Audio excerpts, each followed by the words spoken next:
with this book.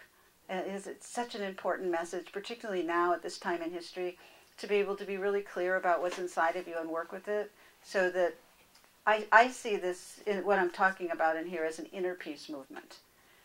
Being able to find a sense of inner peace so it's real to you, an evolving sense of inner peace. It doesn't always stay, but to find an evolving sense of inner peace for yourself so you can feel better, but also in service to creating a critical mass in the world. Because there's no way we're going to be able to find outer peace without that critical mass. I mean, that I know for sure, as an intuitive and deep in my soul. And the way you create that critical mass is that each individual begins to generate it within you. And then that adds on one, another. It gets stronger, stronger, stronger. And then the critical mass happens. But it will not happen unless you deal with this. I'm quite sure of that. Because the forces within are the ones you have to start working with. And as you begin to clear those, and the commitment to dealing with what's difficult, and yes, it's uncomfortable. No, our discomfort-phobic society, it is uncomfortable, but don't give it that much credence or power, discomfort, really. So it's uncomfortable at times, but it's part of the spiritual job description. All right, and so as you begin to find more inner peace, then you're able to create to the great hope of the world, really.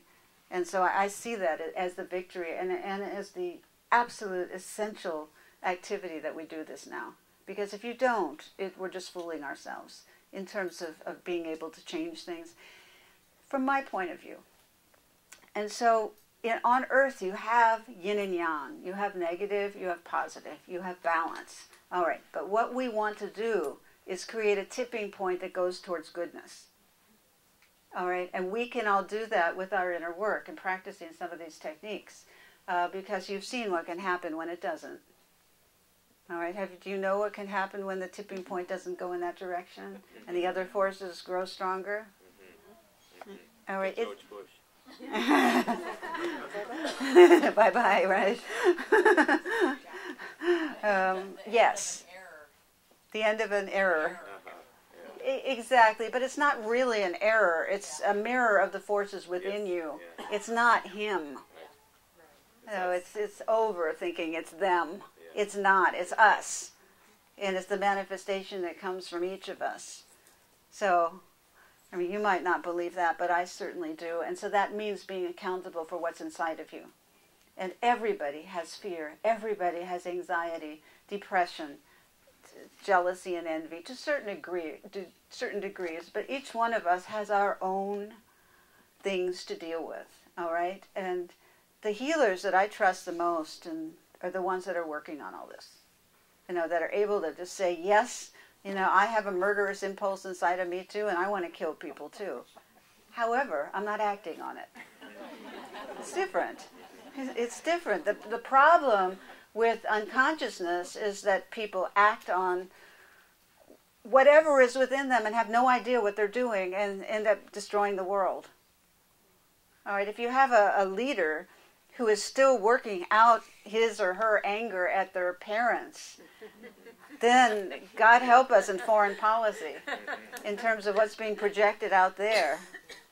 All right, but in terms of what I'm trying to teach in this book, it's like, be compassionate with yourself. Know you have all this within you, and this is just the nature of humanity. And this is what you have to work with. It's nothing to be ashamed about, but it's something to work with, energies to work with. And the way I've written the book is that you can go to any chapter you want. And the only reason to do it is if you're attracted to it. If this isn't something to force yourself to do, if this doesn't interest you, if you're not drawn to working with these forces within, don't do it. All right, it's not that sort of thing. It's something that if your soul wants it, you try some of this. If not, then so what? It doesn't matter. Go do something else. Really. But if this is attractive to you to free yourself from the negative forces within, these things called emotions, then you have a chance at it. And what happens, and I've been doing this for a while, and I have a long ways to go. Everybody does. Nobody ever arrives with this. It's not about that. It's just about getting freer and lighter and kind of happier and more certain of what is important. It's what I talk about in here is the deathbed mentality. You know, to be able to see every life, every bit of life from the point of view as if it were your last day. And what are truly your values? Yes, I've been around people who've been dying, many people. I've been honored to be there. And it's never the late nights that they think about. It's never how much they worked. No, it's always about the love. You know, it's always about the love and the time they've spent with their friends and the heart-centered activities that they've done. That's what's meaningful. All right, so just remember that as you go through your day and all these quote important things that are going on. Try and keep it in perspective, because when your soul leaves, and you know what, I've really observed this as an intuitive around death quite a bit. When the soul leaves, it takes what it's learned about the heart and it goes on. You see, that's the great gift, and that's what emotional freedom is about, is looking at yourself from the heart as you go through the various emotions, whether it's depression or anxiety, whatever it is. And so that's important to know, and also to see that there's a collective purpose, and you know what she said earlier, to be heroes in your own life. You know, what impresses me, I could care less what people say, you know, but what impresses me are small baby steps towards the light every day. I like that. I've had it with epiphanies. I really have. I really had it, because the beauty, you know, of the freedom of what you find, and maybe you've all experienced this too, is that you don't need the burning bushes anymore. It's in the everyday little interactions where the light is. It's the smallest of things, the tiniest things.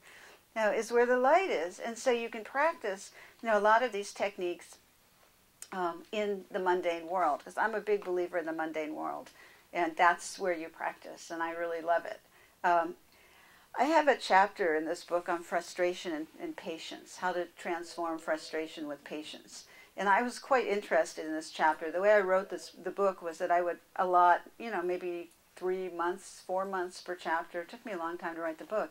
And then set the intention for everything in the universe to teach me about that.